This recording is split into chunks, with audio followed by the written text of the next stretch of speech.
Neighbours, everybody needs good neighbours with a little understanding. You can find the perfect blend.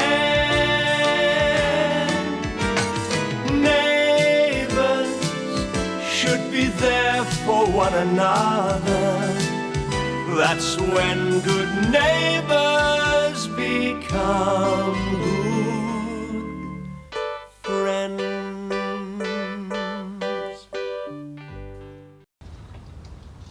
She's gone. Gone where? She's left and she's taken Sam. Did you two have a fight? I thought she looked a bit upset. Why? What'd she say? Well, nothing. Just the way she acted. What happened? It was just a stupid argument. It was all my fault. I shouldn't have pushed her so hard. I should have given her more time. More time for what? She's had this thing for Paul for a while. I guess she wasn't quite over it. But they don't even get on most of the time. Yeah, but getting married, it's a big commitment. You get to wondering if you're doing the right thing. Well, she was really keen on the idea. Why would she run away? Just needed time to think, I guess. One of those spur-of-the-moment things. Probably didn't even pack. Maybe you should check. Yeah, I suppose I better. Come to see Sherwin? Yeah, how is he? Well, he was snoring his head off the last time I checked. Oh, you sit down. I'll see if he's awake.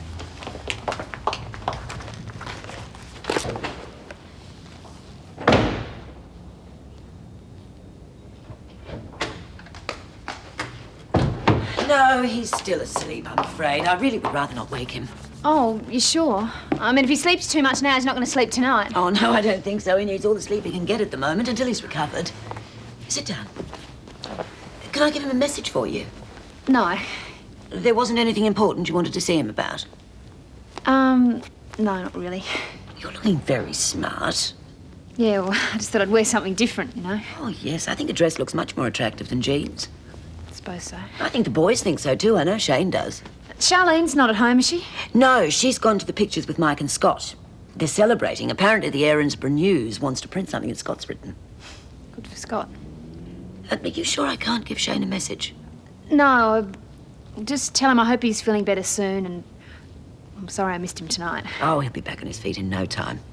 I don't think he's too pleased about wasting tonight lying in bed. And he could be down at Lassiter's disco chatting up the girls. Yeah. Yes, he never seems to have any trouble getting girlfriends. No. Oh, excuse me. Oh, hello, Daphne. Hi, Madge. Is Kelly here? Yes, she is. Would you come in for a moment? Kelly, dinner's ready. Right. Bye, Mrs. Mitchell. Bye-bye, Kelly. I won't keep you very long. I've just been having a few thoughts about the wedding reception. How do you feel about a cold buffet? If I were you, I wouldn't worry about it. What do you mean? The way things are going, there might not be a wedding. Find anything? Yep. She'll be back. She wouldn't have gone without this. It used to be mine when I was a kid. Sam loves it. What about clothes? Sam's things? Yeah, well, she's taken all of them. But she'll need them, won't she? I mean, she's probably holed up in a hotel somewhere thinking it all out. There's a couple of letters here from one of her brothers. I really hated reading it, but... You don't suppose she's gone back to Coffs Harbour, do you?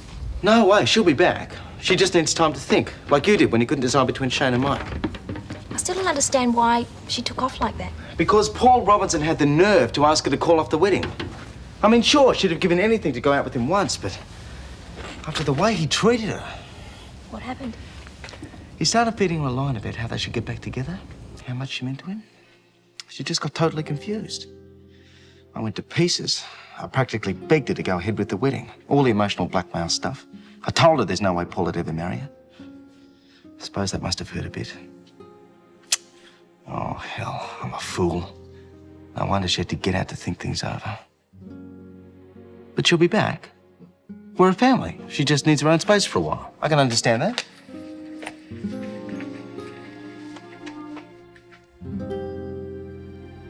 Give me a call when you're finished. I'll come in and collect the tray.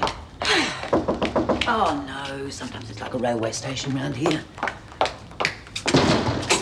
Oh, hi, Mrs. Mitchell. Hello, Jane. Come on in. Would Charlene be home? Oh, she's gone out with Scott and Mike. Oh. Oh, would you like something to eat? No, thanks, I've eaten. Oh. What's troubling you? Oh, nothing. I just wanted to talk to her, that's all. Problem? Well, yes. Not me. It's Clive. Something to do with Susan? How did you know? Well, Daphne said something about there being a bit of trouble between them. Well, it's worse than that. Susan's packed up and disappeared with Sam. What? Well, Clive's convinced that she'll be back, but I don't know, she seemed pretty upset. It's just so unlike her to disappear like that, especially with Sam. Oh, I hope he's all right. Oh, Jane, I'm sorry. Sit down. I talked to Daphne, and well, Susan didn't tell her where she was going, and well, I thought maybe Charlene would know. I doubt it. I can't think of anywhere either. What could have got into her to do a thing like that? I think Paul's been stirring. Ah. Why he can't just mind his own business, I don't know. But it's Clive I'm really worried about. He just can't seem to accept the fact that she's gone. Oh, dear. If Susan decides not to come back, he's going to take it very hard. I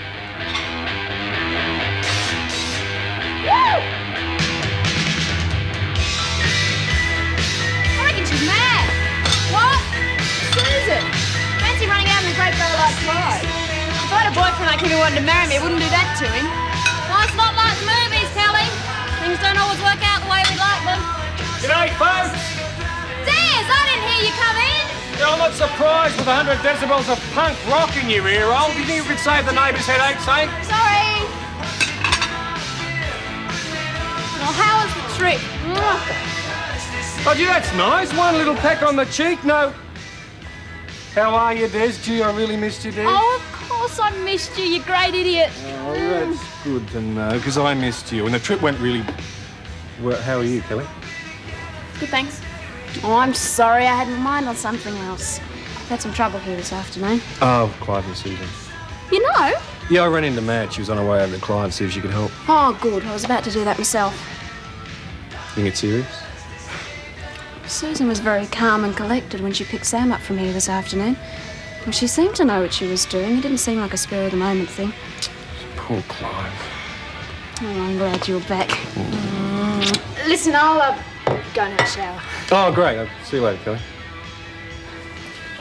Don't you ever run out on me or I'll come after you with a rolling pin. Come here. I would never do that to you, Daph. It was too good to be true. Now, you sit down. Come on, put your feet up. Oh, here we go again with the expectant mother routine. I'd almost forgotten I was pregnant while you were away. Well, I haven't. I'm the one who's been getting all this morning sick. G'day. Come here. Okay, sorry to intrude, mate. You can't have been home too long. Oh, about a minute, give or take a few seconds. Hello, Paul. Hi. Is she with you? Who? Who do you think? Clive's fiancée, the one you took away from him. Ah, Susan. Yeah, well, actually, I was going to talk to Well, you where about... is she then? I don't know. What is all this? Thanks to you, she's packed up her bags and left. No one knows where she is. You sure? Right, thanks. No luck? I've tried every hotel and motel in the area. What about her family? I've tried them. She hasn't been in touch. Here, have this. You look as though you need it.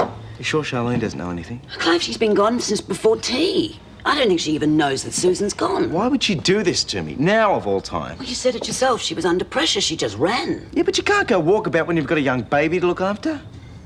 Would she have gone back to Fred? Oh, Clive, that's ridiculous after the way he treated her. If she was really desperate She's for help... changed. She's much stronger now. She knows her own mind. She's coping much better. Yeah, she copes so well, she runs off as soon as there's a problem. Oh, every bride has pre-wedding jitters. Not Susan. Nerves weren't the problem. It was damn Paul Robinson. What right has he got to break... She wouldn't have gone off with him, would she? Have you spoken to him? I haven't got anything to say to the... She doesn't mean anything to him. He'll only hurt her in the end. She knows that. She wouldn't have gone off with him. Oh, he's filled her head with a load of rubbish. Clive, you're not being rational. Now, why don't you go and see Daphne again? Maybe she can remember something that'll give us a clue. He's not there. Clive, it's no good upsetting yourself. I'm not like upset. I'm angry. I'm furious. He's behind all this. Remember what he did with Zoe that time? Gave her a place to hide and then kept his mouth shut to the rest of us? You're jumping to conclusions. Now, just go and see Daphne again. Maybe she can shed some light on this. Yeah, all right. But if I find out Paul knows where she is, I'll kill him. Yeah, well, I suppose everyone will blame me, won't they? Clive will, that's for sure. I've lost her too. She wasn't yours to lose, mate. Yeah, but she doesn't love Clive. She was only marrying him for security for her and Sam. She loved me. And I loved her. Did you tell her that? If I did, she wouldn't have run away, Daph. Oh, it's always the same. The people I care about the most are the ones I treat worst. Look, it's no use talking about that now. What we've got to do is find Susan and make sure she and Sam are okay. Well, whoever it is, send them away, would you? Clive. G'day, Des. I didn't know you were back. Can I speak to Daphne? Well, actually, we got company. You mongrel! Where is she? Huh? Listen, until 10 minutes ago, I didn't even know she'd gone. Oh, sure. True, Clive. Paul doesn't know any more than we do. You don't care who you hurt, do you? I could have given Susan everything she wanted, everything she'd have never got from you, but you couldn't handle that, could you? Now, listen, I care about her. More than you'll ever know. I love her! Yeah, but she doesn't love you, Clive. I didn't want to hurt her. I just wanted her to realise that she was marrying you for all the wrong reasons. Oh, you're a great one to talk about marriage. Look how yours turned out. Break it up! Break it up! I'm going to find her and bring her back. She's going to marry me, and I'll make sure she never again gets hurt by ignorant, self-centered vultures like you. Thanks for your support. Nice to know who your friends are in a crisis. Hey, mate. Clive! It's okay, Dad. He's upset. Just let him alone.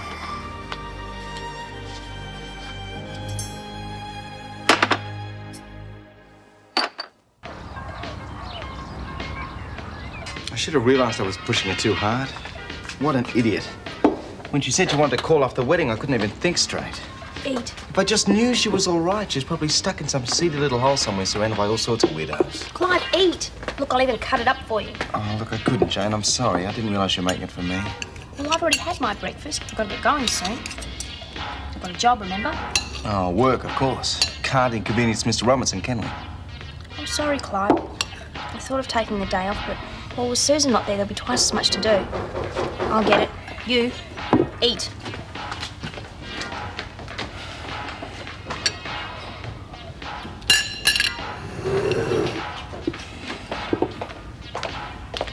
Morning, Clive. Hi, lovely day, isn't it? I want to talk to you about last night. It's not what you think. Des and I aren't taking sides in this. Why not? You've both known Paul a lot longer than you've known me. Stands to reason you'd see things from his side of the fence. That's not true. All I'm interested in is helping you find Susan so she can sort this whole mess out. Is that what you told Paul last night too, huh? It has nothing to do with Des and me. The three of you have to sit down and talk it out. The three of us? Paul as well? Of course. Forget it. The three of us are me, Susan and Sam. Paul doesn't figure in this at all. Whether you like it or not, he does. If he didn't, Susan and Sam would still be here. I'll save you well-meaning advice for Paul. I'm sure he'd appreciate it.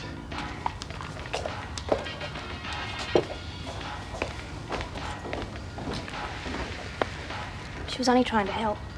I really blew it. Another good friendship down the tube. You haven't lost any friends. Daphne understands. We all do. Yeah, well, don't be too much longer in there, Mike. Wouldn't mind getting to the bank before closing time. Wouldn't bother rushing if I were you. Judging by the amount of dirty washing you've got, you'd have nothing to wear anyway. What's happened to you since I went to Hobart? Nothing. Oh, come on, there's some change. I mean, you're doing all this washing without being asked, and weren't you wearing a dress when I got home last night? So what's the big deal? I'm a girl, aren't I? Girls do wear dresses sometimes. You've noticed that, have you? You see these? They're about to end up shoved down your throat. Okay, I take it all back. You're still a hooligan at heart. I better get this into the machine. And give me that filthy dressing gown while you're at it. You probably lived in it while you were away, knowing you. Have it as good as new in no time. It's just as well I found these. You would have had bits of paper all over your clothes. Whew. Where'd you get this? Smells like it's had half a litre of perfume It's on it. nothing. It's a letter from a business associate. Oh, yeah, a lady. Yeah, so what? I mean, there are women in business, you know. Hi, Dad. How's Clive this morning? Not good. He seems to have decided we're firmly on Paul's side. I tried to tell him we're only trying to help, but he wouldn't listen. That's not like him. No, it's not. It's amazing how problems change people overnight. Clive didn't have a care in the world this time yesterday. I wish there was something we could do to help. You can't force him, Dad. I know. I suppose I'd be just as grouchy if you walked out on me. No chance of that. I hope not. Don't you dare even look at another woman, Des Clarke. I never do, Dad.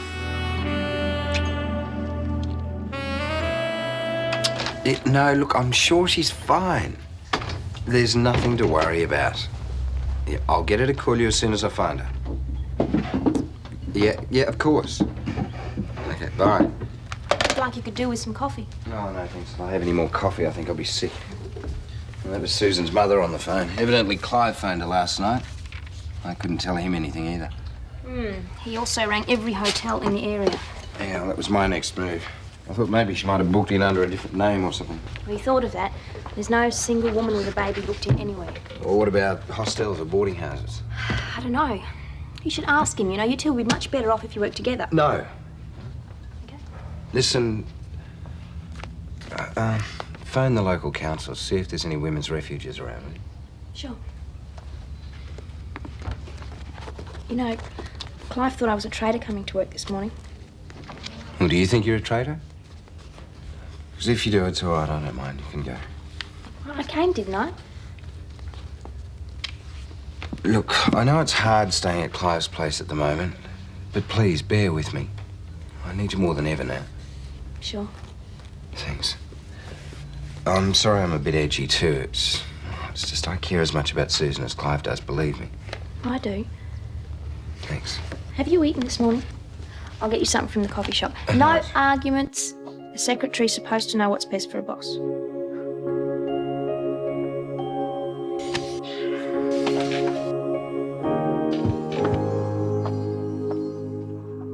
Hi.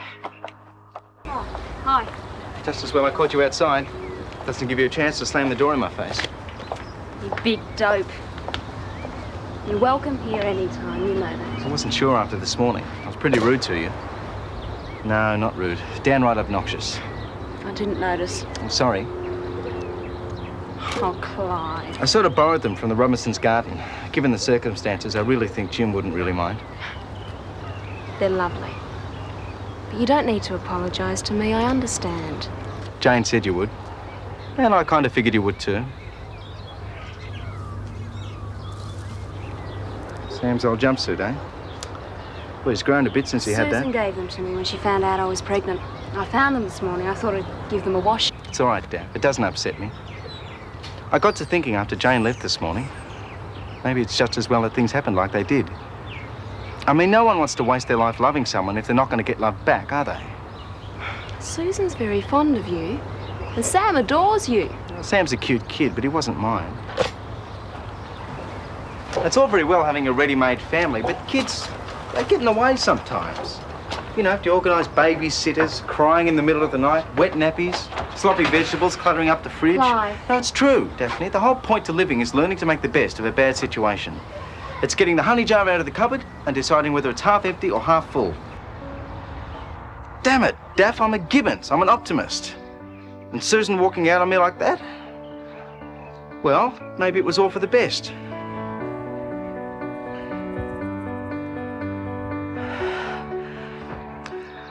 Why'd you have to do it, Daff? Why couldn't you stay? What am I going to do without her?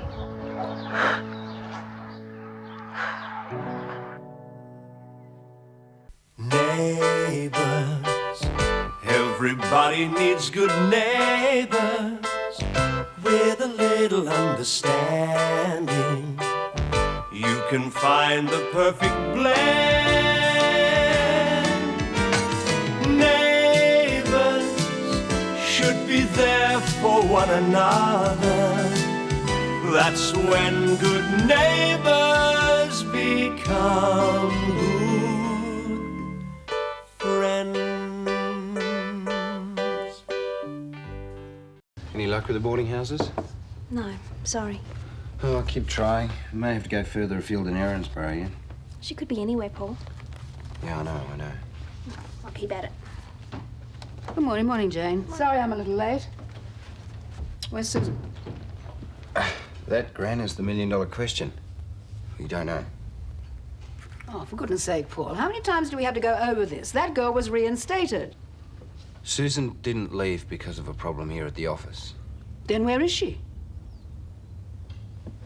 You're going to yell at me anyway, so you may as well hear my side of the story. I couldn't leave well enough alone. I thought Susan wasn't happy with Clive. She was happy enough to marry him, surely. Well, apparently not. I asked her to prove her feelings for Clive. Sort of painted her into a corner. How did you do that? I mean, I know you've always had a vague attraction for each other, but she had security with Clive. It was the family he really wanted. That's just it. They wanted it to work. But it didn't stand a chance. Susan doesn't love Clive. He's just a convenient alternative, that's all. In your opinion? Well, not just mine. There must have been something in it. Because she went straight round to Clive's and called it off. Oh, no. Yeah. Then she asked me to put up or shut up. Well, since I was so certain that we had a future together, she asked me to prove it, to make a commitment. Gran, all I had to do was tell her that I loved her. Just 3 words. It was that simple. I couldn't do it. Well, you obviously still feel for her. You must have some idea why you couldn't. Some idea? I've got 300 and they all start with Terry. I gave that marriage everything and all I ever got back was pain. Of course I want Susan to be happy. I care about her. Now she's ruined whatever chance she had with Clive. Guess who's to blame for that little number? Darling, if this is all true, and I have no reason to doubt it, isn't it possible that you've done the girl a favor? No. She was comfortable with Clive. I mean, she could have made it work. But she didn't love him, and as you said, you made her realize that. Now, however selfish your motives, however bluntly you forced the issue, you made her realize it. Now, don't you think it's better if she takes Sam and tries again? Yeah, but how are they going to get on? Where will they stay? How will they eat? She managed up until now. She's a survivor. Look, Paul, you told her how you felt. You were honest with her. At the end of the day, that's all that really counts, isn't it? Hello, stranger. Where are you off to? Job interview. Hey, do I look okay? What do you think? It's easy to find. Oh, you never know if you're overdressing or underdressing. Should you put your hair up or down? Lipstick or natural? Just be yourself. You sound like Mum. Oh, thanks very much. What about you? Where are you going? Just to get some supplies for the office. Paul wants to drown his sorrows in coffee. I know how he feels. I hardly got any sleep last night. Kept thinking Susan would ring me and let me know she was okay. It's really weird. It's just not like her. Yeah, it was pretty sudden. Oh, well. As long as they're both okay, that's all that matters. We're pretty rotten for Clive, though. Well, they were perfect for each other. Maybe not perfect enough.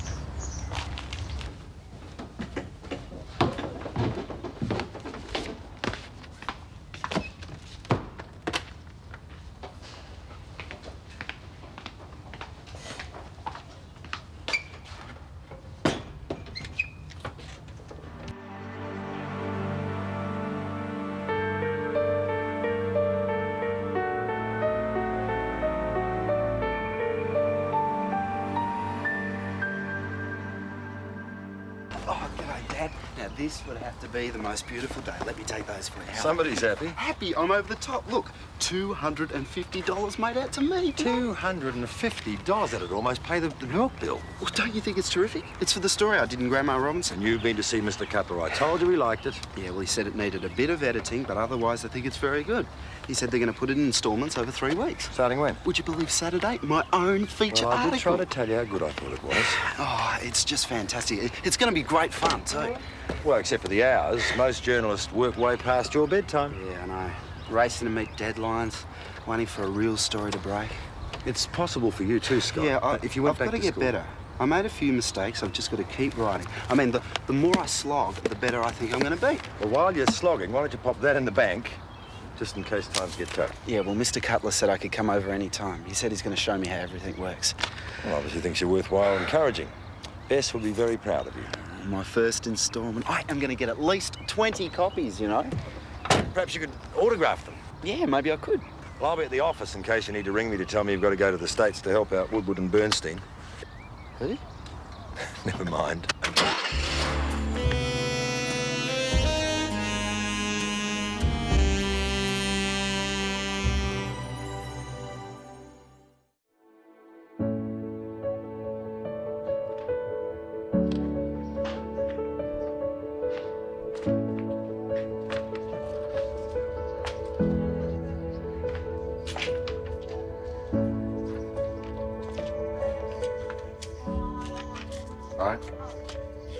If I join you?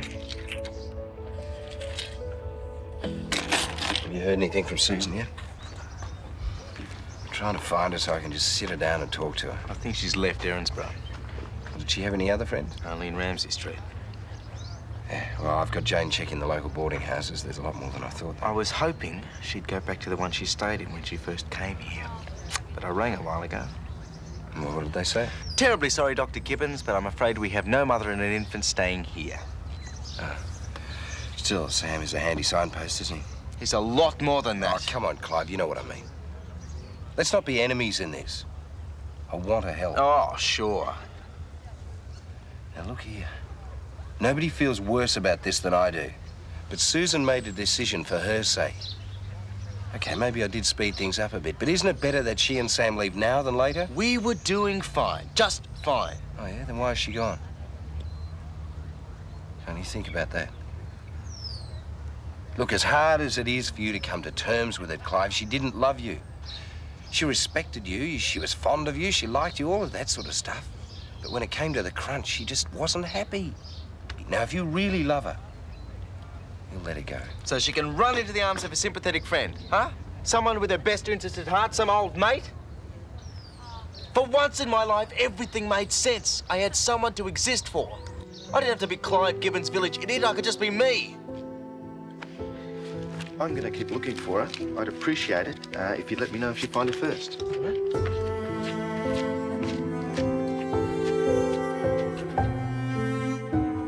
Congratulations. We'll have to give you a new nickname. Scoop! Scoop Robinson. Cut it out. I've only sold one article, so don't get so carried away. That article got you $250. I can't find a job that'll even get me half of that. Yeah. Some of them are impossible. Oh, Listen to this. Junior girl required. So far, so good. Must be of neat and tidy presentation. Oh, perfect. Must be strongly motivated to succeed. Well, what are you waiting for? Ring the guy up. I did. The job got taken yesterday, before the ad even made the paper. And the girl who got it had 3 years' experience. It's a joke. No, if it was a joke, I wouldn't feel like crying. Yeah, keep knocking your head against a brick wall. You know what they say. Take 2 aspirins, call me in the morning. Oh, well, I'd better get mobile. I am going to open a bank account with Des. Put a deposit on the Ferrari while you're there. Oh, it's cute. Cute, very cute. Good luck. See you later. Good afternoon, Ramsay Mount House. Sister Charlene speaking. Hello, Charlene. It's me, Susan. Susan! Where are you? Are you and Sam okay? We're okay. You've turned the whole street upside down, you know that. I wish you'd told me. Well, there wasn't time to tell anyone. That's why I'm calling you now. I'd like to see you. And I'd like you to see Sam before we leave Erinsborough. Well, sure, where? But you have to promise not to tell Clive. Okay. Isn't it time you finished up too? No, I can't. I've got to finish this feasibility study. Can't I wait until Monday? When did you last have a weekend off? Sorry, last call for mail. Have you got anything? Just make sure those stamp duty checks get off, will you? Okay. Won't be long. Would it help if I looked at that for you? Give an objective opinion? No, Gran. Now, you know the deal. You're supposed to be taking it easy. Fine by me.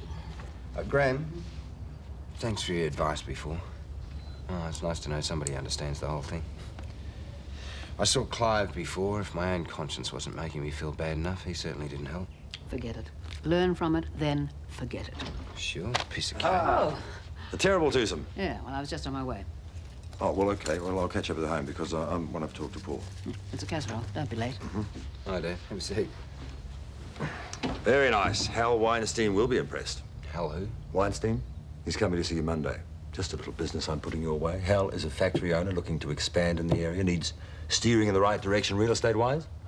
Well, I didn't expect trumpets, but is that the best you can do, huh? Sorry, Dad. I've had a pretty horrific day. Thanks for the tip. My usual 10%, of course. Leave it with me.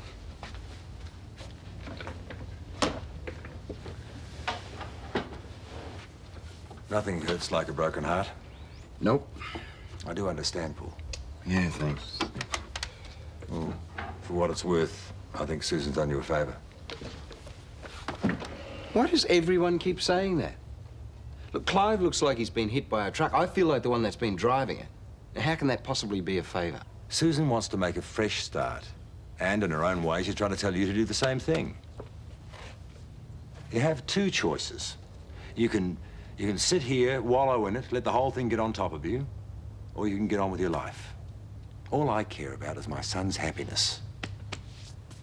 It isn't over for me yet, Dad. I've got to see her. And do me one favor. When you see her, assuming you do, before you even open your mouth to speak, think about who you're trying to help. Now, if you care half as much as you say you do, the answer should be obvious. Hey, check this out. What?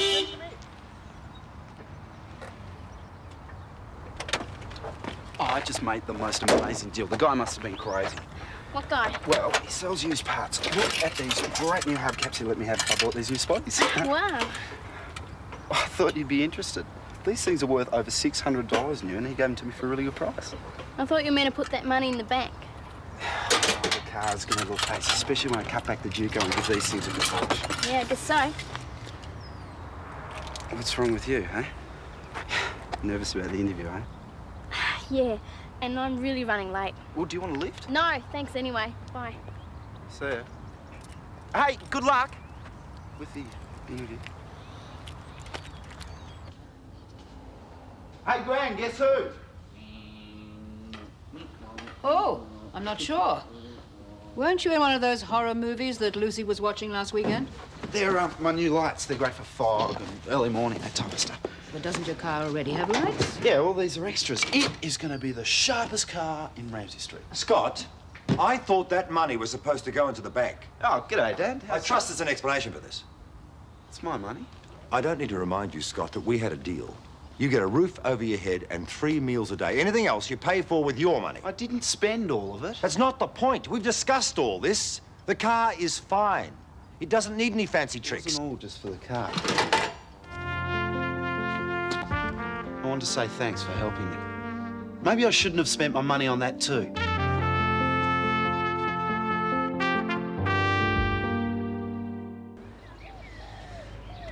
Susan! Oh, hi. Oh, I got her as fast as I could. Hello, Sam. Can I hold him? Oh, sure. There's a bench over there. Let's go sit down. I still don't get why I had to meet in the park. Well, if you saw the place I was staying in, you'd understand. It's clean enough, but it's tiny. You sure it's not because you didn't trust me to keep my mouth shut? Well, I know how much everybody loves Clive, and the temptation to tell him might get to you. I thought you knew me better than that. It was not that long ago since the last time you asked me to keep a secret for you. That's why I figured you'd be the least likely person to tell Clive. How is he? Want me to make you feel good, or do you want the truth? The truth. He scrambled eggs. He really wasn't expecting it. I didn't know what else I could do. I've hurt so many people. I just have to look at Sam and I feel rotten. I don't know how much Clive adored him. And you're absolutely sure this is what you want? I think my parents want to have me committed. They're pretty worried. I called them. I tried to explain. Are you going to stay with them? I'm flying to Coffs Harbour tomorrow. We'll see how it works out. They don't understand. I'm not even sure I do. Hey, you're a smart girl. You got Sam. Great smile. The world is your oyster. Hey, it took a lot of guts to get this far. You can make it. I know you can. I couldn't have done any of it without friends like you. Will you take care of Clive for me? Sure. I'm going to miss you. I miss you too. You miss everyone already, don't you, Buster? Especially Clive and his teddy. He's gotten so used to sleeping with Clive's teddy. I'd buy him a new one, but it's not the same. No worries, I'll get it for you. You can't tell Clive. Who said anything about telling? Teddy bears have got legs, haven't they? And they've been known to wander for the odd picnic. Scott, out here, please. Murders, rapes and hold-ups. And when burglary is reported... Fair to get a picture of that ray machine has been shot. So what? What can we lose? What do I do now? I just wanted to say thank you. It's a beautiful wallet. But I spent the money, didn't I? The money would have been better off in the bank, earning interest, yes, but I can still say thank you. Dad, that is just so boring. Money's for having fun with. You agree, don't you, Gran? Well, the gift was a lovely thought, darling, but I'm afraid I'm with your father. Your car runs well without all those gadgets. Look, I wrote the story and they paid me. The money is mine. If I wanted to blow it on $400 Donald Duck comics, surely that's up to me. Within reason. Oh, this is ridiculous. I wanted to thank Dad for helping me, so I bought him the wallet. Big deal. Scott, you're missing the point. One day, we won't be around to give you this sort of advice. You'll have to fend for yourself. You need to learn how to handle your money sensibly. You're saying I couldn't cope. I'm not saying that at all. So much for the big vote of confidence in your younger son. You know, Paul's good with money. I suppose you want me to turn out like him. What next? Couple of evictions before dinner? Foreclose a few mortgages? Scott. I don't want to turn out like that, okay? You know, money doesn't interest me that much. Don't worry. I kept the receipt and I shall take the wallet back, all right? Big as he is, sometimes I could give him a clip round the ear. I know what you mean. Oh, I wish we could convince him to go back to school. If he repeated the HSC, he might stand a better chance. Maybe it's time I made sure of my facts. I'll find out exactly what's involved in Scott repeating Year 12. You'll need the right incentive. It's all right, Scott's already told us. From tomorrow, we start buying him Donald Duck comics.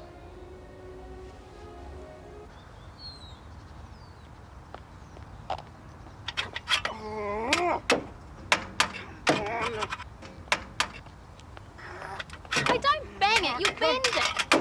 I'm letting off steam, okay? You let me. Look, no! I'm sorry, but these little babies have caused me enough trouble already, and I'm going to finish putting them on if it kills me.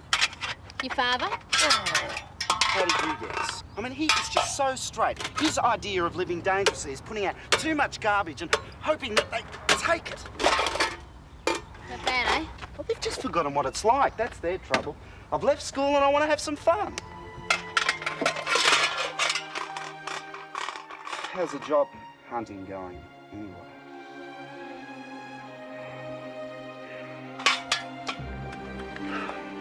Mission Control calling Space Cadet Mitchell. Come in, Mitchell. Oh, sorry. What did you say? Have you got a job yet? Job, you know? No, not yet. Hey, I'm in a real hurry. I'll have to go. I'll catch you later, okay? What is it with you today?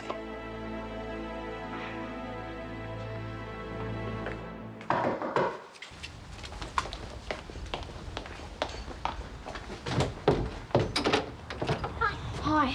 Do you mind if I come in? Well, why should I? Come on through. Is Clive here?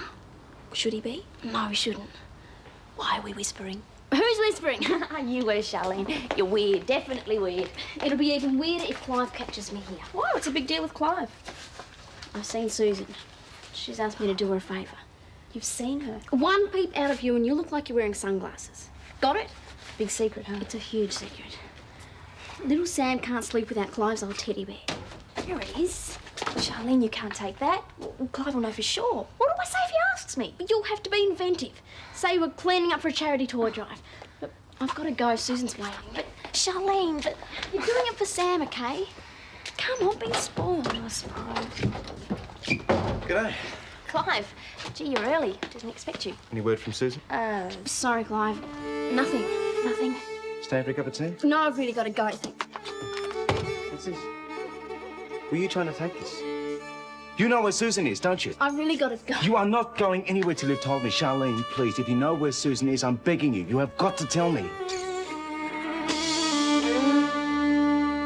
Neighbours, everybody needs good neighbours with a little understanding. You can find the perfect blend. Neighbours should be there for one another. That's when good neighbours become good friends.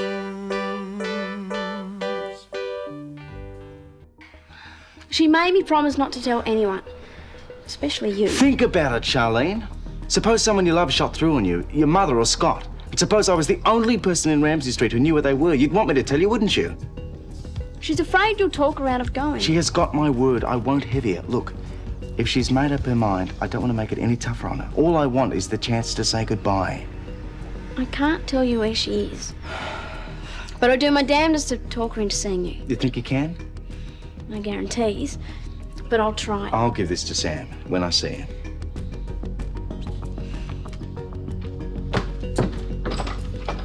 If I see him.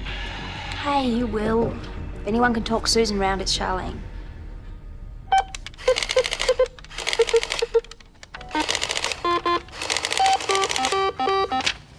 There's a lot of bills due this month, Des. Electricity, water rates, car rego. We'll be right. And where the money to turn the spare room into a nursery is coming from, I don't know. There's a phone bill here for close on $300. How much? $300? Well, don't look at me. You're the one who phoned from Hobart every night. Reverse charges. An STD. You do the bills. I'll get dinner.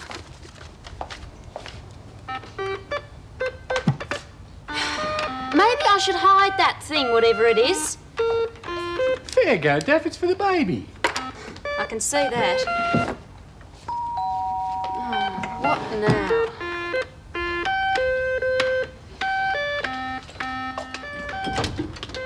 Mrs. Clarke? Yes. I'm Matron Mercer from the retirement home. Is your husband in? I'd like to talk to you both. Yes, of course. Come in. Oh, thank you. Des! Des! Des, this is Matron Mercer. G'day. Oh, I'm pleased to meet you. I made an excuse to keep Kelly back a little later than usual. I wanted to meet you both before I made any decisions about her future. Matron, Des and I both know she's a bit of a handful, but given time, I'm sure she'll settle down. Oh, I haven't come to make a complaint about Kelly, Mrs. Clarke. Quite the opposite. Gee, that's a relief. I thought you were going to say she's burnt down the place and started a riot. Des. Oh, the girl's an absolute blessing. In fact, I don't know how we managed before she came along. Well, there isn't much to choose from. Baked beans or spaghetti. What time is it? Clive, relax. Take some of your own medicine. Think positive. Oh, Dr. Gibbons.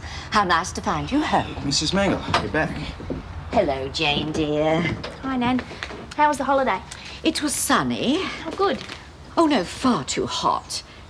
Well, haven't you got a kiss for your grandmother? And don't even begin to ask me about the trip back on the bus. If you had any idea what my kidneys had to endure, Dr. Gibbons. He doesn't seem very pleased to see me. We forgot you were coming home today. I think Clive was expecting someone else. I see. Well, thank you for taking such good care of Jane, Doctor. It was a pleasure. I trust there was no problem with the Ramsay boy. I can assure you, Mrs. Mangle, Shane's been the least of my worries. Oh, good. Well, come along, Jane. Get your things together. I can't come home, Nan. Not yet. No, go on, I'll be all right. No, I'm not leaving you. You've had enough of that. Will someone please tell me what's going on? Well, you might as well hear it from me first, Mrs. Mangle. Susan's left and she's taken Sam. I see. Well, I must say I'm surprised. Susan didn't strike me as being the flighty sort, in spite of her entanglement with Fred Mitchell. When did she leave, may I ask? Last night. Then you two are alone in this house together? Well, what's wrong with that? Dr. Gibbons, I'm shocked. I trusted you to protect Jane's good name. You know how the people in this street like to gossip. I can take this most of the time, but not now. Get her out of here, will you? Well, Nan, how could you? Can't you see how upset he is about Susan? I'm sorry for the poor man, but I dread to think what people are saying about this whole affair. Probably nothing, because they're all too busy worrying about Clive and trying to help him. Jane, gather your belongings together this instant. No, I'm staying. I'm staying just as many days and as many nights as Clive needs me here. And you and the rest of Ramsay Street can think what you like. Jane, you're being most unreasonable. Excuse me. I don't mean to sound callous about poor Dr. Gibbons' trouble, but you are my foremost concern. And he's mine at the moment. Look, Nan, he's hardly eaten a thing all day. Someone's got to take care of him, and if the neighbours don't like it, tough. Oh, dear, I feel a migraine coming on. Look, how would you have liked it if I'd left you on your own after you had that big fight with Grandad? I told you not to mention him. That was an entirely different situation. And you're my granddaughter after all. Well, Clive and Susan have been family to me while you've been away. More family than Mum and Dad ever were. I'm not leaving him on his own, Nan. Sometimes, Jane, you can be as stubborn as that mother of yours. Oh, very well. You can stay. But for tonight only. Thanks, Nan. And if people start talking behind your back, then don't say I didn't warn you. No, Nan. Oh, I picked up some groceries on the way home. I'll bring something over. Tin spaghetti is not my idea of a balanced meal. No. I'm sorry, Charlene. I think it's best if he doesn't see either of us. Best for you, you mean? You've had time to get used to it. But what about poor Clive? You haven't even told him to his face. And you know what's really ripping him up? Not saying goodbye to Sam. I'm flying back to Coffs Harbour at lunchtime tomorrow. Tell him I'll meet him at Lassiter's Lake, 10 o'clock. You'll bring Sam? Yeah, but don't give Clive the wrong idea. I only want to say goodbye properly. But that's it. I won't change my mind. I'll tell him. Good on you, Susan. Well, take good care of yourself and give my love to Sam. Well, hang on a sec. Mum wants to say something. Thanks. Hello, Susan. Are you all right? Apart from a massive guilt complex about Clive, I'm fine. So Sam. Well, I'm not going to try and talk you into coming back. That's for you and Clive to work out. I can't come back, Madge. Then look after yourself. And give Sam a big hug for me. I'm going to miss you both. I'll never forget you, Madge. Take care. You too. Bye. G'day. Hello, Shane. Oh, that's lovely, isn't it? First day back at work after recovering from a snake bite and everything, and no one even wants to know how I'm feeling. We've just been saying goodbye to Susan. Oh. Well, she'll come back once she's thought it over. I doubt it. Oh, I suppose in a way it's all for the best. Much and all as I love Sam, I can never look at him without thinking of Fred. Oh, that man has a lot to answer for. But at least for once in his life, he's done the right thing. Decree absolute. What's that mean? It means your father and I are divorced. It's too late to change our minds now. You know, when Kelly first turned up at the home, I had real doubts about allowing such a little toughie loose among the old people. Oh, thank you. But she's as gentle as a lamb with most of them. Cheers. Well, apart from those who give her a hard time, of course, like old Sid Hubbard. Oh, he's one of our most troublesome residents. He complains bitterly all day long about anything, from the lack of room service to the size of the bedpans. What was it And he's terrorised the whole staff because his son happens to be on the board of directors. Oh, well, I hope Kelly doesn't have much to do with him then. Standover tactics tend to bring out the worst in her. Oh, he's already had a go at Kelly. He was moaning about his breakfast. Said the eggs were overdone. And when she gave him a bit of lip, he threw the tray at her. And do you know what she did? She threw it right back. She said if he was strong enough to go chucking things around, he was strong enough to do everything else for himself. That's why you're here, isn't it, Matron? You think she's doing a good job, but the directors say she has to go. Oh, not at all. I told you we couldn't do without her, didn't I? Yes. Oh, she's got old Sid eating out of her hand now. In fact, I think he'd cause havoc if she left. Now, Mrs. Clarke, I want her working for us full-time. Or provided you and Mr. Clarke think it's a good idea, of course. Oh, well, if that's what she wants, we couldn't be happier. Happier? Hi. G'day. You have a good day? Yeah. Okay, what's that old Sid Hubbard been saying about me this time? Kelly, calm down. Matron Mercer came to tell us what a great job you're doing. Well, it's better than bag snatching any day. And the nurse has offered you a full-time job. You're having me on. We've even got a room ready for you. If you want to live in, that is. You can move in tomorrow, settle in over the weekend, start work Monday. Matron, you're on. Oh, it's Matron. Matron.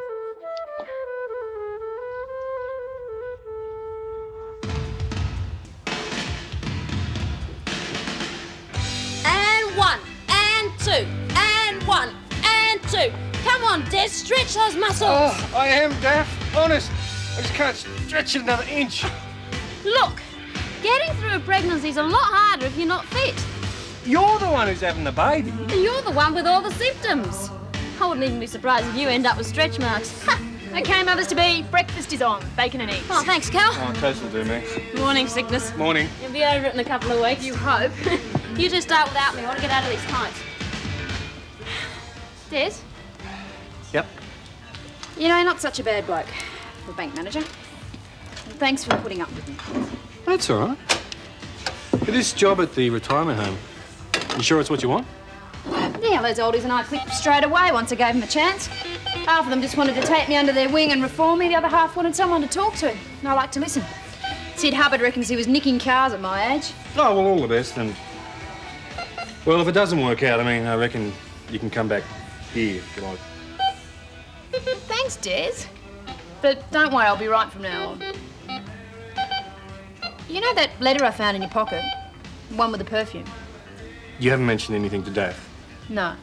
Good. And she'd only take it the wrong way. We don't want her upset in her condition. You've been good to me, Des. But I tell you what, if I ever find out you've been cheating on Daph, I'll flatten you. I knocked my dad out once and I was only 12. Don't threaten me, Junior. I'd never hurt Daph, and you know it. You've got nothing to worry about then, have you?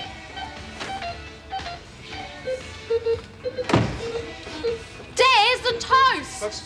Oh! Here, Kylie. Give this to old Sid What's-His-Name. Guaranteed to keep him quiet for hours. Look, it's about time you two realise that I'm the one who wears the pants around here.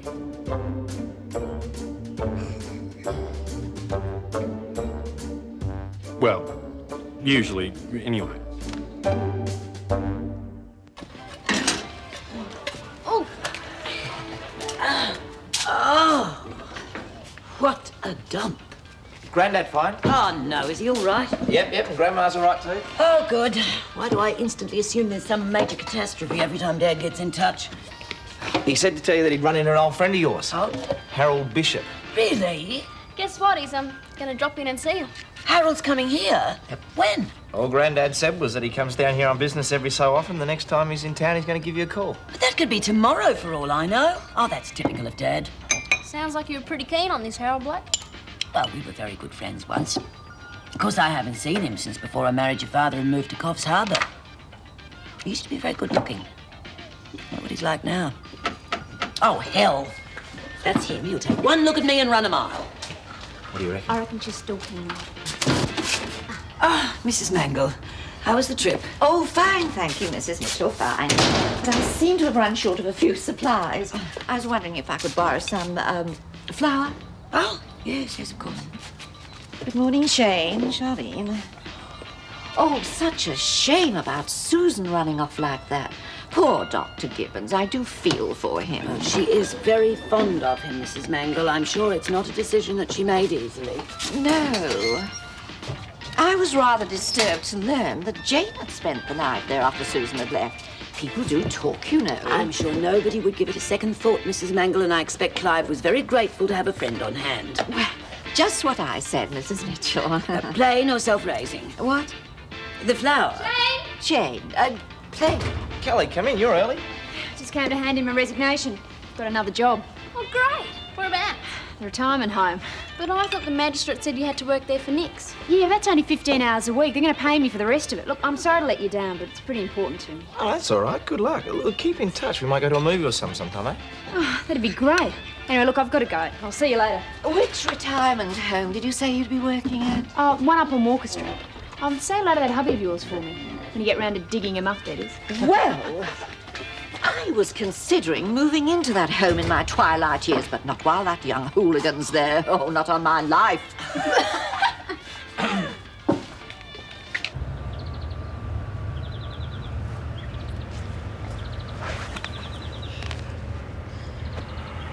Hi, Clive. Charlene said that you promised you wouldn't try and talk me into coming back. It's the only reason I agreed to meet you. Okay, no long speeches, no violins, I promise. Before we talk, there's something I have to do. Just some unfinished business that won't take long. Wait for me. Sure. Why don't you leave Sam with me? Thanks. Hey, g'day. Look, got your favourite teddy. See? If you're looking for Paul, I saw him heading towards his office about 5 minutes ago. I can't hide anything from you, can I? Yeah, well, besides me, Paul's the only other unfinished business you've got. I only want to say goodbye to him, face to face. The way I should have done it the first time round, with both of you. Yeah, well, I'll be here when you're ready.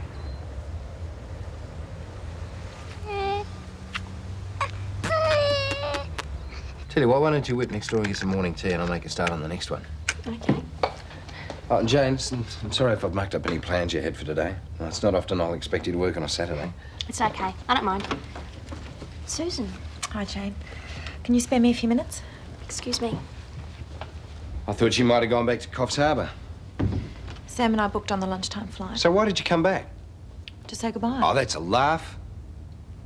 What do you expect me to do? Shake your hand and say how nice it's been? Well, goodbye. Wait, Susan. Look, I've given you a pretty rough deal. And believe me, there's nobody sorrier about that than me. If you stay, I'll make it up to you, I promise. Susan, I'm trying to tell you that I love you. No, it's too late.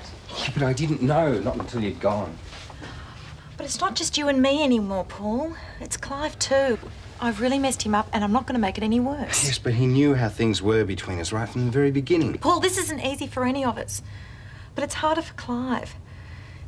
We've all had our fair share of disappointments, but you and I have become tougher and a little bit more cynical.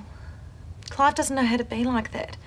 Oh, he pretends to bounce back and joke his way out of it, but underneath he's as defenceless as Sam. He's been hurt enough.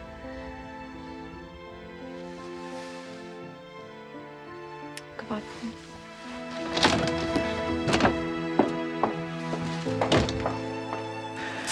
Look, I know you don't like pumpkin, but it's good for you. I mean, look after those teeth, you know how much trouble you're having with your first lot. Try and be an inspiration to people. Always look like you're enjoying life, even when you're not. Make them laugh, but don't be afraid that you're giving too much of yourself. It's always better giving than taking, much more fun. Okay? End of lecture. Just remember everything I told you. You all right? I'm starting to wonder if you talked you out of going. No one could do that. If anyone could, it'd be you. I don't know whether to be glad or sorry. Clive, you forget me. I've caused you a lot of pain. I'll probably never forgive myself. I couldn't forget you, Susan. I want you to. You know me. I'm a Gibbons. It's Gibbons' family policy to look on the bright side. Where's the bright side to this? You and Sam have given me a lot of happiness, and that's something I don't ever want to forget. You better get going or you'll miss your plane. There you go. For what it's worth. Sam and I are really going to miss you. You better not go without Teddy, because we'll have to do this all over again, and your mascara couldn't stand up to it. Sorry. Goodbye. Bye.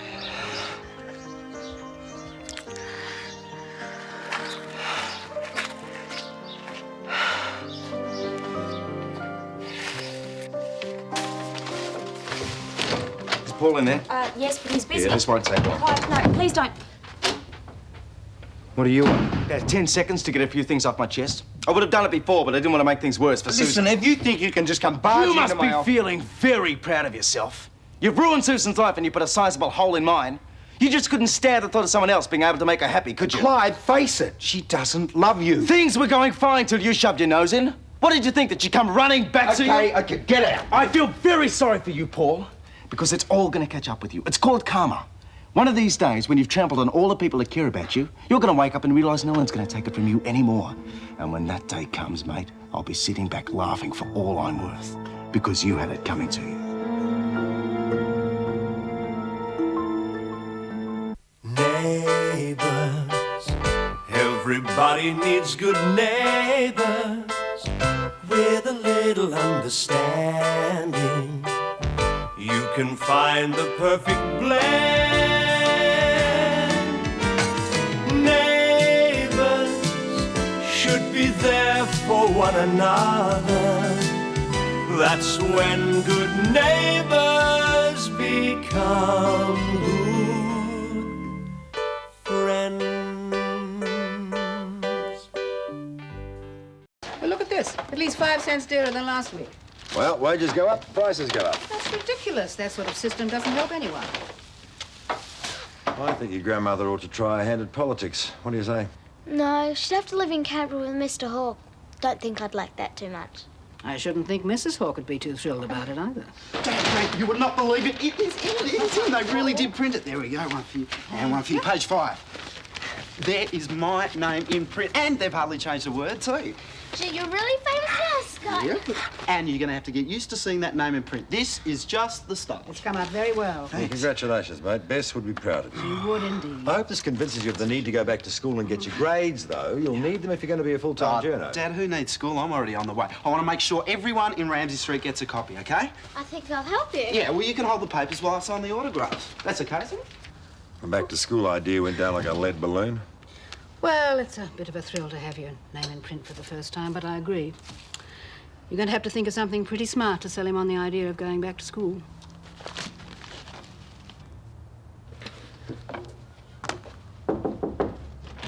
Good morning, Mr. Robert. Oh. Yes? Oh, Jane wasn't at her desk, so I just came through. Yeah, well, is this urgent, Mrs. Mingle?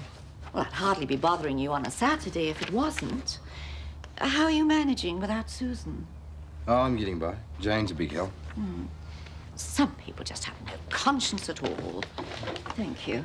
I mean, not everyone would have taken the girl on and given her a chance. And then, just like that, she walks out on you. Susan was very efficient, Mrs. Mangle.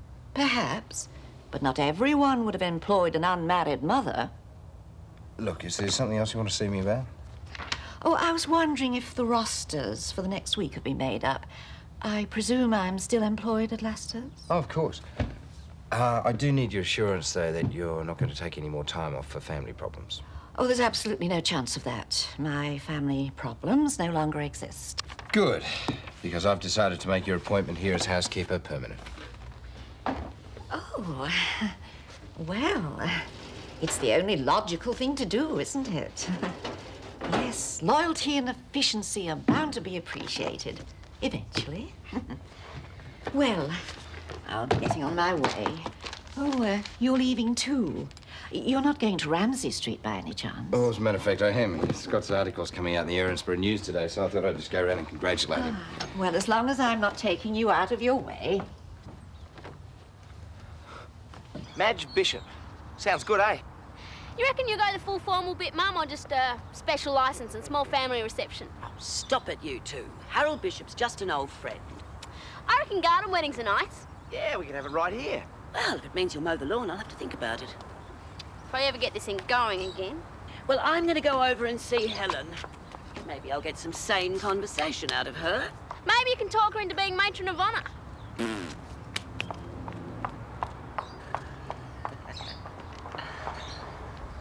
I reckon she's a bit keen on the old Harold. It's just what she needs. She's been on a real downer ever since Susan and Sam took off. She might be finished with Dad, but getting the divorce papers still upset her. It's a strange feeling. And after all those years, piece of paper and it's all over. Just like it never even happened. Still, there's you and Henry. Although maybe she should keep that quiet until after she's got Harold well and truly hooked. Hey? X-ray, X-ray, X-ray. Here, hot off the press. X-ray? Extra. Look, there we are. Page 5. Looks good, doesn't it? Yeah, it looks great. Hey, this is really good, Scott. Thanks. When do you start your bestseller, huh? Well, it won't be long now, but first I'm going to concentrate on some short stories. And boy, have I got some great ideas. Tell me. You're just going to have to wait until I've written them. But no kidding, you guys are just going to love it.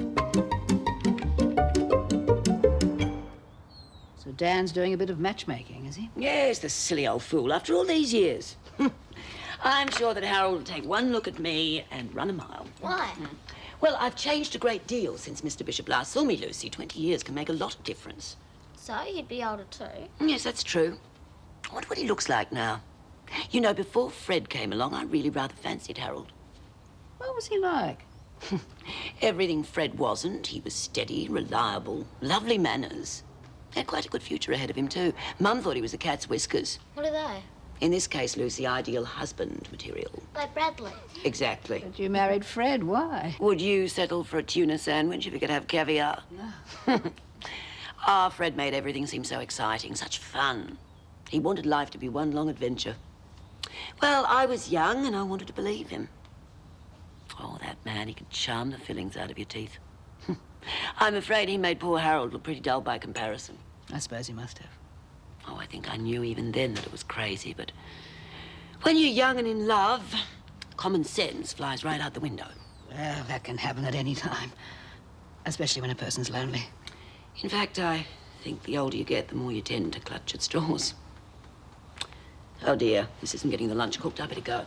No, stay where you are. I can let myself out. Bye-bye, Lucy. Bye, Mrs. Mitchell. Oh, Steady, where's the fire? I've got this fantastic idea and I've just got to get it down. Hi, Mrs. Hello, Scott. Paul's on his way in. He's got a letter for you from America or something. Right, see. Oh, poor old Paul. How's he bearing? It'll be a long time before he gets over Susan, I suspect. I've got to hand it to Scotty. And this story's fantastic. Well, for a kid of his age, anyway. Yeah, it is, isn't it? Hello, Paul. Hi, Madge. Looks as though you've got a young author on your hands, Jim. Could be, Madge. I had hoped that selling the story might have given Scott the incentive to go back to school, but it seems to have had the opposite effect. Oh, Dad, let him enjoy it while he can. Look, the big opportunities don't come by that often, and when they do, they don't last.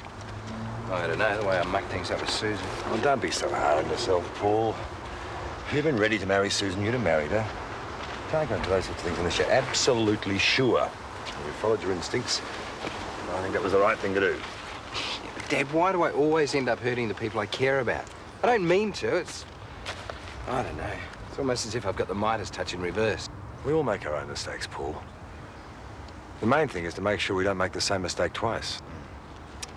Well, maybe it took what happened with Susan to get that message across to me.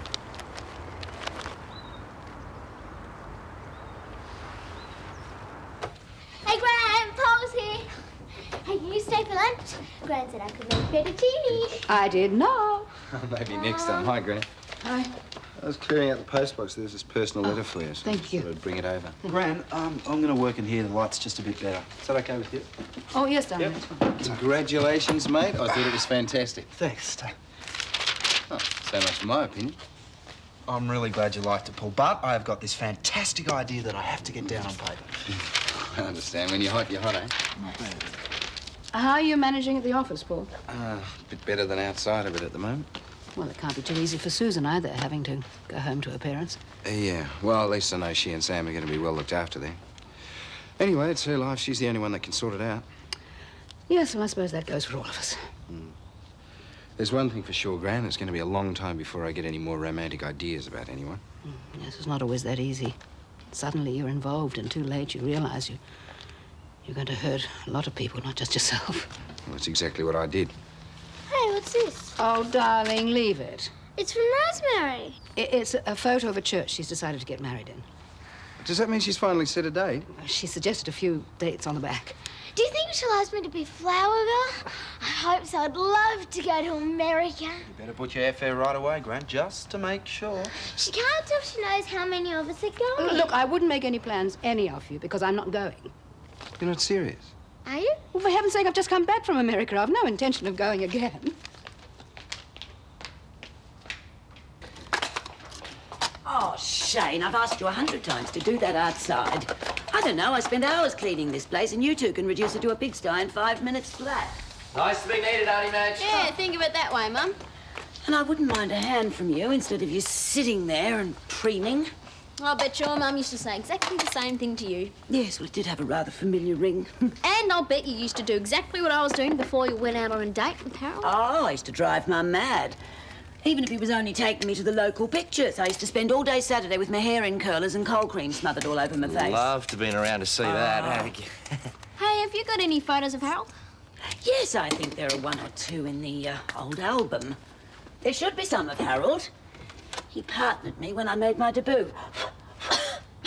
Oh, sorry, dear. Did you used to really do all that stuff with long white dresses and gloves? Oh, I certainly did, and I loved every minute of it. Now. Oh, look at you. Mum! Ah, there. That's us. Oh, it was a lovely dress. Oh, you're terrific. Oh, go on. You wouldn't be seen dead in it if you told the truth. You're as skinny as me. Yeah, puny. Never believe it now. Oh, stop it, you two. Oh, and that's Harold's first car. Mum nearly had a fit when he pulled up outside our place in that. Don't make him like that anymore. Just as well. Oh, that's us. There's Harold. Oh, with his arm around your waist? Doesn't look like he's kidding either. He was a perfect gentleman. Maybe, but you look like you're enjoying it too. Oh, we had some good times, but that was a long time ago. Well, that's enough of memory lane. There's work to do. Charlene, you finish in here and I'll do the bedrooms. She got a real buzz out of showing us those photos. I reckon we're spot on. certainly has got a soft spot for Harold. Dad! Auntie Rosemary's getting married, and Grant says she's not going. That's over to her, sweetheart. Yeah, well, I think that episode with Ralph Drew has affected her more than we thought. Oh, it's a little bit more complicated than that. Lucy, would you go and get my toolkit, please? I want to tighten that nut. Oh, Dad. What's the real story, Dad? There was a problem. But Helen spoke to me in confidence. I have to respect that. It's got nothing to do with you or Ralph, though. Nothing at all. That's a relief. Oh, I have noticed a change, though. Well, she just hasn't been the same since she's been back from America. Well, I thought maybe she and Rosemary might have had a misunderstanding or something. No. Look, if you don't let on that I gave anything away, I'll tell you. She met someone when she was in the States, someone that came to mean a lot to her. So what's wrong with that? He was already engaged to someone else. Oh, I see. When it comes to romance, we Robinsons don't really rate that well, do we?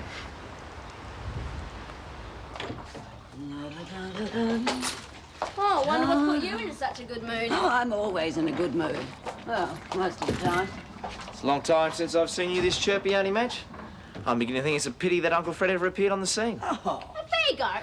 I wouldn't even be here if Mum married Harold. And the fact that you are makes it all worthwhile. Still, wouldn't mind meeting the one that got away.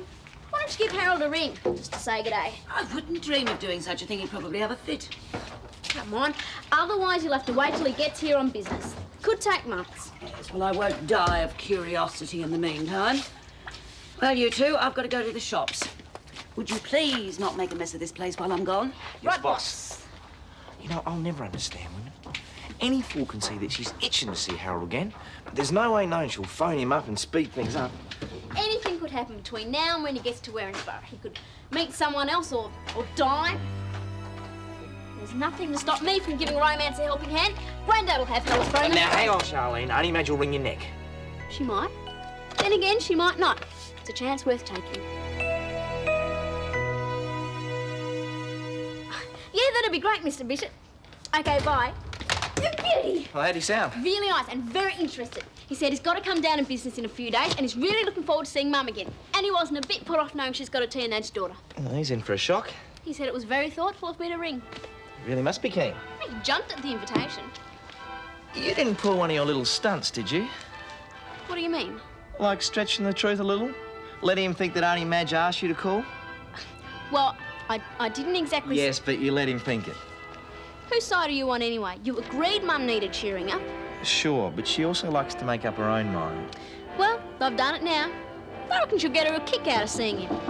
I wonder who that is. Probably Harold. He said he was keen. Oh, g'day, Charlie. G'day, mate. You got time for a chat? Sure, have a seat. I've got to check on lunch. Oh, she really does have to check on it. Ah, it's okay. Well, I know she blames me for Susan and Sam taking off. Oh, she was pretty wrapped in young Sam. I suppose she was just hoping that things would work out with Clive. That way, Sam and Susan would have still been sticking around. Yeah, well, if I hadn't butted in, they could have worked it out. And they probably made a really good go of it. Never any guarantees, mate. I don't think Clive's going to forget what I did in a hurry. And I can't say I blame him. Oh, give him time. Clive's not the vindictive type. He'll get over it. Yeah, I hope so. Why can't we be kids again? Everything seems so much easier then. Still managed to get into our fair share of trouble. Yeah, it was all good fun, though. I mean, everything's so complicated now, isn't it? Yeah. Maybe we're the ones who make it complicated, eh? Yeah, I suppose we do. Oh, let me just have a look at the first few pages. No! Why not? Look, no one sees this until it's published, except Charlene. That's not fair. Lucy, you wouldn't understand it. I read your other article and understood that. Oh, you just stop hassling me, please. Go and help Gran or something. Go on. Just do it. Have a good time or whatever. Go. I'll get it. Dear Mrs. Mangle. Well, that's not a very nice way to greet a visitor, Lucy. I'm sure I don't know what they teach you at school these days. It certainly isn't good manners. One would expect that someone who presumes to write an historical story would at least get their facts straight. What's the problem? Well, I read your piece in the Erinsborough News, young man. I'm not saying that the writing isn't reasonable. For a beginner, But there's no excuse for inaccuracy. What inaccuracy? Here, your reference to the participation of women in the ARP movement in this country. It most certainly didn't begin before 1942. It did. I was personally involved. The date's incorrect. There. See? Women were involved before 1942. And if you don't believe the newspaper, I photocopied this, and this at the archives. There is no way that is inaccurate. Well, perhaps on this occasion, I may have been mistaken. But make sure you continue to be painstaking in your research. If there's one thing I won't tolerate, it's people taking journalistic license. You can count on it, Mrs. Mangle. I will make sure that everything I write is well and truly spot on, okay? Well, just make sure that you do. I'll be back in a minute. I just want to show this to Charlotte. Can I come? No, I told you, no one sees this until it's published, except Charlotte. See you later. Look, all I'm saying is that I think you've been a bit tough on Paul. He deserves it. Clive's whole life's been ruined because of him. I hate Paul Robinson, and I bet you Clive does too. Save lunch for me. We are going for a run. I want to get back home to drop in on Clive. You're sticking your neck out. I doubt he's in the mood for anyone to tell him how he should be feeling. Well, I can try. Well, when you see him, say hello from me and tell him if there's anything I can do, he's just got to say the word. Sure. See ya. Oh, that's Sorry. She's over there, mate. Hey, I finished. Already? Yep, I need an opinion. How about it, hey? No, I'm supposed to be getting lunch ready. No, I'll do that. Look, you read. There we go. Okay, but I'll have to skim. Mum will kill me if lunch isn't on the table by the time she gets back. Okay, this one's different, of course, but Mr. Cutler is going to love it. It's straight out of me about people I really understand. I mean, I wouldn't be surprised if the paper wanted to syndicate this one. I mean, people are pretty much the same everywhere, aren't they? I reckon it's got what they call mass appeal. What I've got in mind is a series with a regular byline. Yeah, that'll shut Dad up about me going back to school. Well, what do you think? It's pretty terrific, eh? Are you kidding? If this gets published, it'll cause a stink you'll never hear the end of.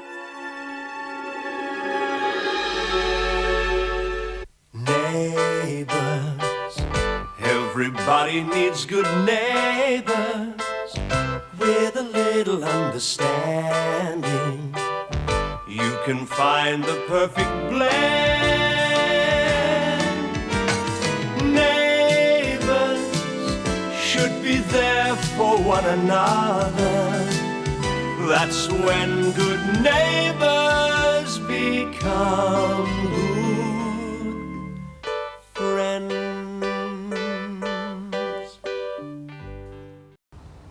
What's wrong with it? Oh, hell's gonna break loose. That's what's wrong with it. Yeah, well, it's supposed to. These articles are going to make me a household name. Yeah, they sure will, and I wouldn't like to be called it. Scott, you're gonna hurt people. I haven't used their real names. You've used everything else. So? Nobody's going to guess. You don't understand. Scott, I do. But this is no way to impress your father. What do you mean?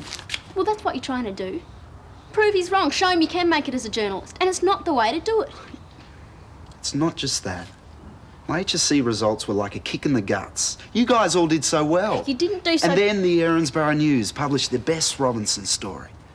Suddenly I feel like I'm worth something. I've found something I can do. I'm a success. You know, I'm not going to let that go, no matter what. I'm sorry, Scott. No, I just wanted you to give me a hand, that's all. With your writing. Doesn't seem much point. Well, let's go to your place and get it typed up then. I thought you didn't approve. Maybe I don't exactly. But far be it from me to stifle creative genius. Come on.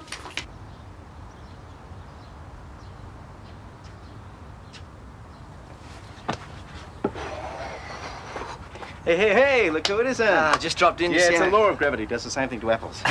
You right? If I was any better, I'd be breaking Olympic records, which is what you look like you've been trying to do. I just went for a run. Hey, here, Jane's moved back home. Yeah, she has. I told her to. Was that smart? I mean, are you all right here by yourself? You're joking. It is such a relief. I haven't had the house to myself for ages, and boy, do I love it. I can do anything I like, day or night, and I'll never run out of toothpaste ever again. Sounds great. My idea of complete bliss. Hey, listen, mate, do you want to go down to the pub? I'm in a bit of a loose end myself. Oh, look, I've got a lot of work to do, mate. Accounts and stuff. Some other time. Cut it out, Clive. I know how rotten it is breaking up with someone. I know how you're feeling. You can't fool me, mate. Yeah, well, there's no point dwelling on it. No point putting on a brave front, you mean, and pretending nothing's happened at all. Look, especially when you've got some really good mates who are only willing to help you out. Yeah, of course they are. The sun's shining, the birds are singing, and everything's going to be all right. Now, I'm sorry, mate, but I have got a lot of work to get through. You'll give me a shout if you want anything? Yeah, I'm okay, honest. Hey?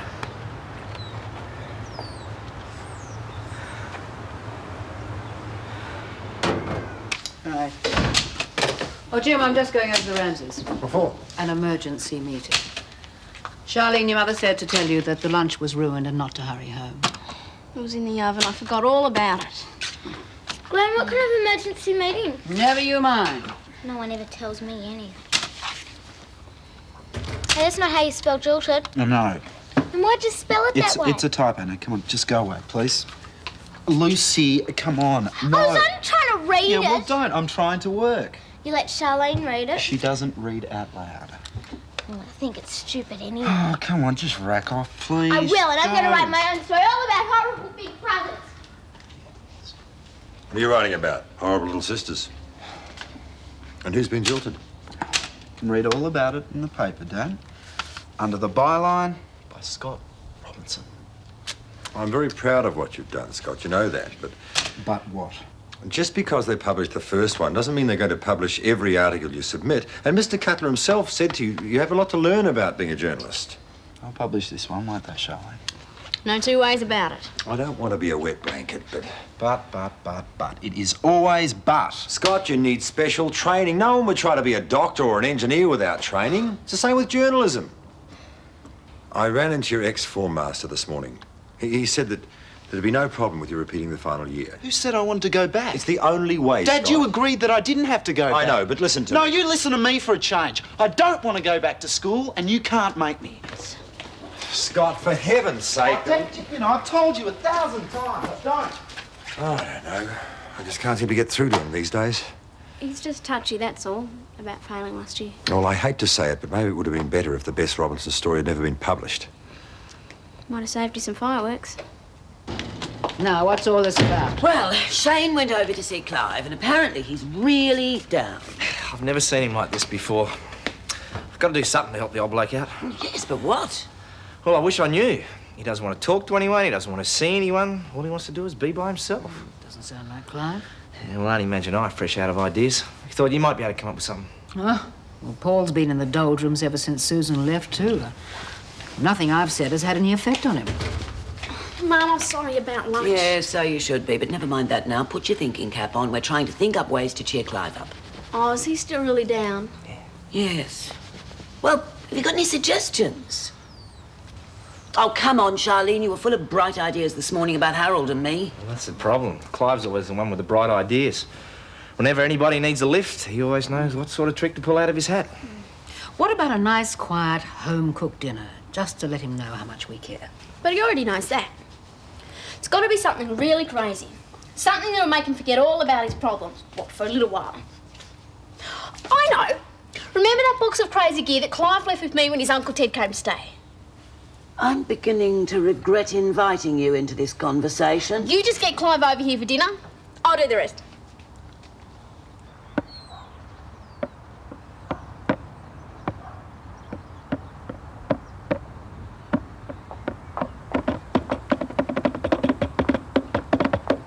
Oh, Madge, you music lover, you want my autograph, right?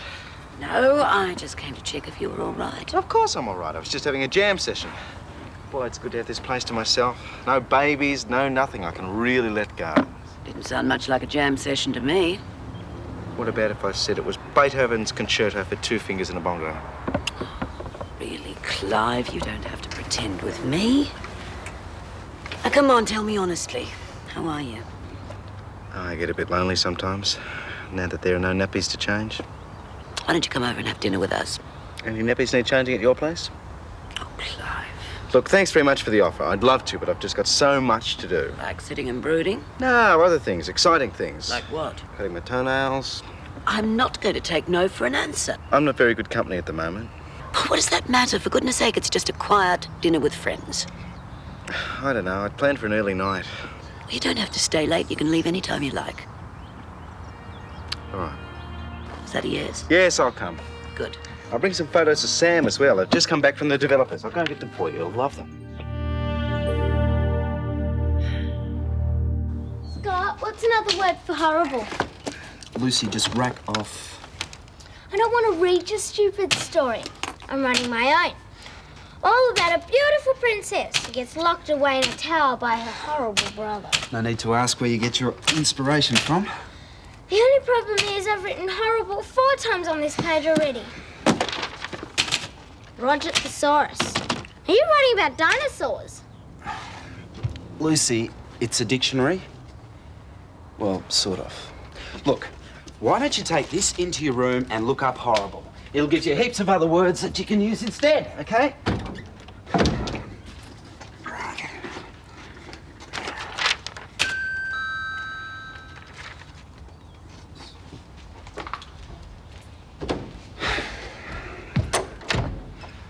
Hi.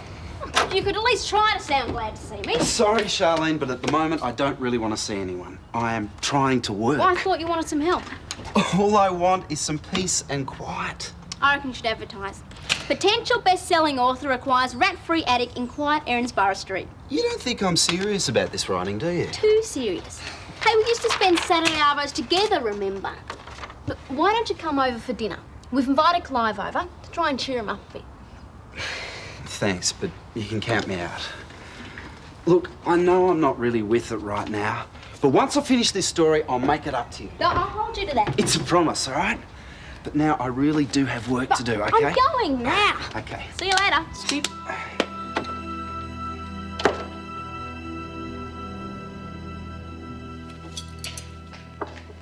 Oh, Mum, that looks great. Well, if all this trouble doesn't convince Clive we care about him, then I don't think he'll ever get the message. Where's the champagne? Shane's just gone to Lassiter's to pick it up.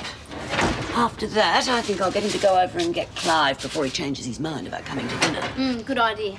I think we should get into our gear now. Oh, Charlene, I've been thinking... Well, don't chicken out now, Mum. Clive needs us. Yes, but I've already spent most of my Saturday cooking his favourite French food. Surely I can leave the entertainment to you and Shane. It won't work unless we're all in it together. But I feel silly. I'll put a damper on the whole evening. No, you won't. Well, not if you keep reminding yourself why we're doing it. Well, Clive wouldn't think twice about it if one of us needed cheering up, right? And besides, who's going to see you? You, Clive and Shane, and that's 3 too many as far as I'm concerned. You're always worried about what other people think, aren't you? Can't you forget about that for one night? Maybe it'll work, maybe it won't, I don't know. All I know is no one's come up with any better ideas. And if you won't be in it with me and Shane, we might as well call the whole thing off here. All right. But if it was anyone else but Clive... Thank you, Mum. Good on you. Oh. And what colour dress will Auntie Rose be wearing when she gets married? White, I expect. And what about the bridesmaids? Will they be in pink? Could be. And what about the flower girl? Will she be in blue? Blue looks good on me. Dad, how long does it take to get to America? Lucy, stop it. You're not going, and that's final. Why not? Because you're not. It's not fair. Why are you being so mean to me, Come Gran? on, Lucy, we're not made of money. Now go and wash up for dinner. Go on. Go on. Don't be too hard on her. Well, I'm trying not to be, but she goes on and on. You can't blame her for getting excited. But why don't you take her with you? Rosamund would love it. I mean, we can't afford it, really. I can't take her because I'm not going. But it's your daughter's wedding. She'll be so hurt. Well, she isn't a child anymore. She doesn't need me to hold her hand. That's not the point. Don't you want to go? No. It's because of that man, isn't it? The one that you got involved with over there. Well, look, you don't have to see him. Just make some excuses to go across for the wedding and Jim, come straight stop home. it. You're as bad as Lucy is going on and on at me like that. I've made up my mind. I don't want to hear any more about it.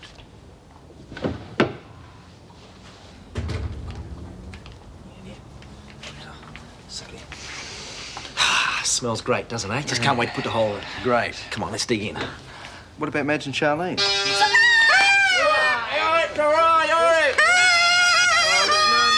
No, thanks. No. Go on, right, get into it. Please, otherwise I'll feel completely ridiculous. I'm sorry, Madge, but I'm really not in the mood for a party. Come on. Wait till you hear what's on the menu. That'll get you in a good Oh, mood. yes. Well, there's chicken with almonds and prunes, there's a green salad, and there's an egg and chutney salad. My favourites. And wait till you hear what there is for dessert. Come on. There is a French gâteau. That's great. That's really really great. All right, Clive, you come and sit down while I dish up. Surprise! Stop it! Have we got a moment before we start? Yes, we better be quick. It's those photos I was telling you about. Look, there's Sam eating a rusk in the backyard. There he is sleeping. Isn't he cute? Look at that. There he's dribbling. And there he's having his nappy changed. Look at that one. There he is dribbling again. Oh, he's not dribbling in that one. It's a good one. Oh, I do miss him. Yeah, look at that.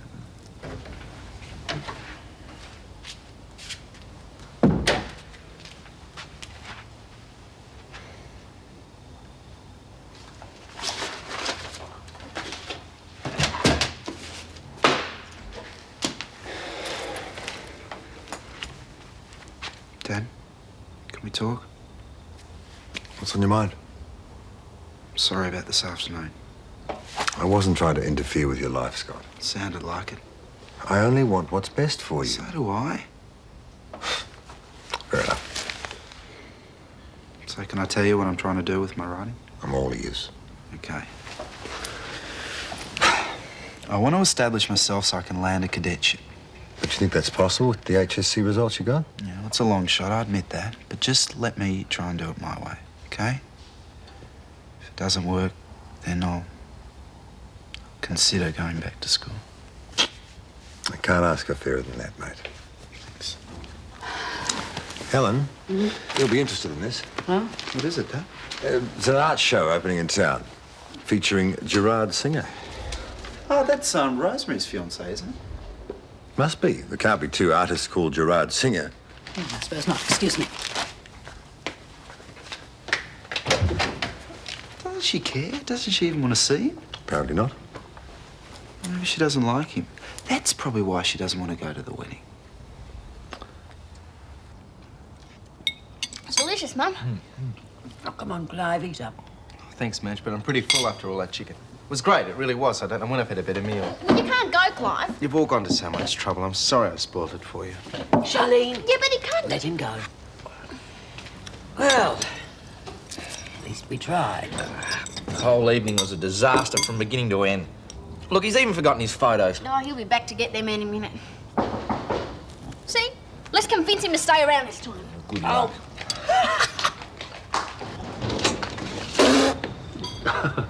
Sorry, I thought you were someone else. No, I'm sorry. I must have the wrong house. I'm looking for Mrs. Mitchell. You're not Harold Bishop. Oh, yes, as a matter of fact, Come in! Mum, there's a visitor for you! Oh. Madge? Harold?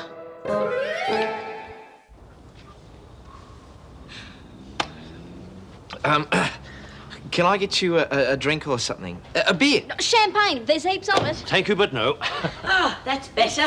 You must have wondered what you'd walked into, seeing us dressed up like lunatics. Well, it did look a little odd. Well, I never would have let Charlene talk me into it if I'd known you were coming. But Charlene was... no, well, it really would have made it a lot easier if you'd phoned, you know. Charlene invited me.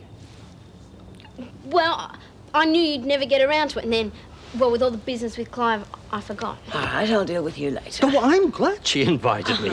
It's nice to get some appreciation round And it is just the sort of thing you do, Madge. Oh, did she? I did not. Should have recognised you straight away. Although it has been 20 years, eh? Well, you have changed a bit yourself, you know.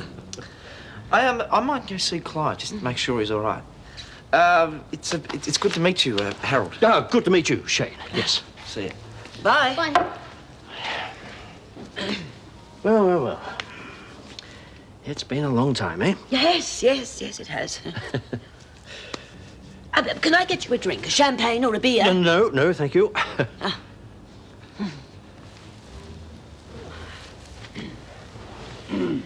Yes, a long time, eh? Yes. Okay, so it's been a long time. Now, come on, tell me the juicy details. Oh, Charlene. Well, you don't mind, do you? Well, what would you like to know? Did you kiss on your first date? Charlene? I think you better ask your mother that. I have. She won't tell me. Well, I think we ought to change the subject. Was she always home by 9 o'clock like she said she was? Oh, never. Never home before dawn. Did kiss on a first date. Sometimes before the first date, if you're lucky. Harold, stop it. I'll never be able to control her. Well, you know what they say, like mother, like daughter. Oh, no. Oh.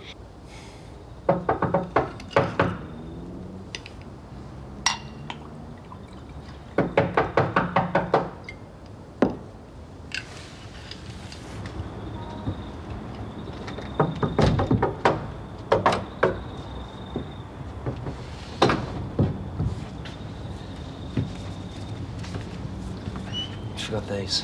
What am I going to do without her?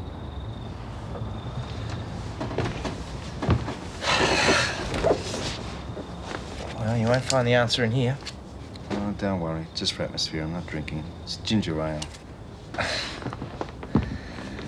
Look, Clive, some relationships just aren't meant to work out.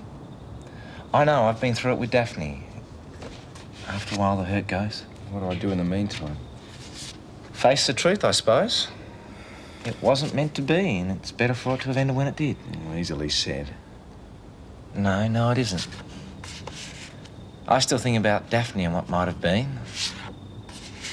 It didn't work out. The same goes for you and Susan. Paul would have always been in between you. Yeah, he would have made sure of that. Oh, come on, mate. He's upset too. You don't expect me to feel sorry for him. You're in the same boat. Look, maybe the pain will go away, but I'll tell you this. I will never give Paul Robinson the time of day as long as I live. Only trying to help. Now, shut up and join me in some ginger ale. Cheers. Cheers. Helen, I'd like to talk. Oh, not now, Jim. I'm very tired. All I want is a cup of tea before I go to bed. What is the problem? Nothing. We've always been able to talk about what's wrong in the past. I've appreciated that too. Well, then what is it? What's wrong? Well, I may have been short-tempered about what happened with Ralph Drew. I don't know. All right. Well, if you won't tell me what's wrong, I'll tell you. Oh, Jim, stop this nonsense. It's him, isn't it? He's the reason why you're too frightened to go back to the States. The man you fell in love with is Gerard Singer. No, don't say any more. Please don't say any more. I'm sorry. I don't know what to do. I've fallen in love with my own daughter's fiancé.